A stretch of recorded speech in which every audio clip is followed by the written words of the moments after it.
Hello, welcome back to the channel. It's another BUC-EE'S update. It is September 9th, 2024 on a Monday.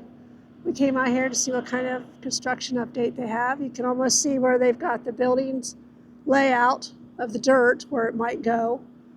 You can see where the water's been drained. We're not sure why the water's been drained. Probably just part of the construction process.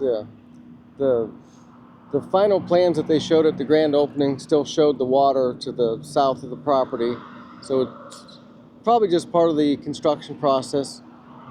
It's not a whole lot of an update to bring you. Just they've done a lot more ground preparation, and like Sonia said, if you look at that picture from the groundbreaking ceremony, you can pretty much see from the drone where the building's going to be, and I think probably where the 2 rows of gas pumps are going to be.